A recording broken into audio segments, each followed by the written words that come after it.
Сәлеметсіз бе?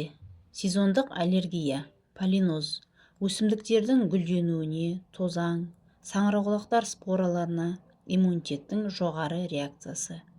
Ол жылдың белгілі бір уақытында мұрынның бітелуі, су ағуы, түшкіру, көздің қызарып, жас ағуымен көрінеді.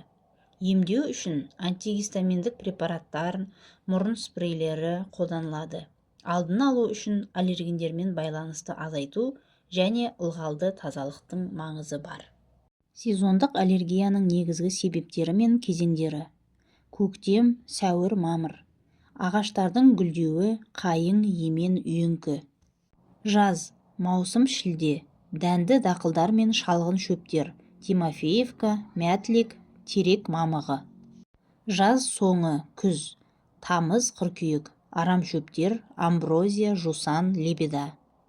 Симптомдары: мұрынның қышуы, су ағуы, бітелуі, көздің қызаруы, жас ағуы, конъюнктивит, түшкіру, жөтел, тамақтың қышуы, терідегі бөртпелер, есек жем. Аллергияны жеңілдету шаралары. Бірінші, аллергенмен байланысты азайту. Гүлдеу кезінде терезелерді жабық ұстау. Даладан келген киімді ауыстырып, душ қабылдау. Екінші, гигиена. Мұрын мен көзді тұзды ерітіндімен жуу. Үшінші, дәрі-дәрмек.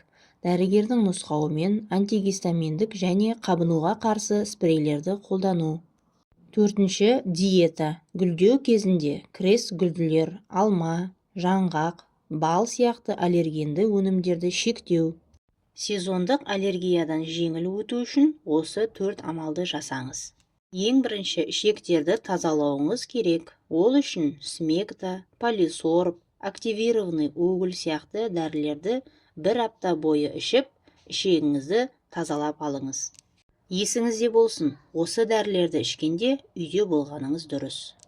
Ішектегі шлак, улы заттар мен аллергендерден тазаланасыз.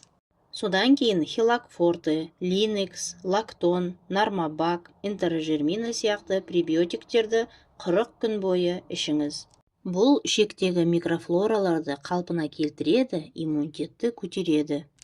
Екінші, бауырды тазалау, емдеу. Бауырдың жұмысына кері әсер ететін заттардан аулақ болу. Яғни майлы тамақ, ащы тағамдар, алкоголь, темекі.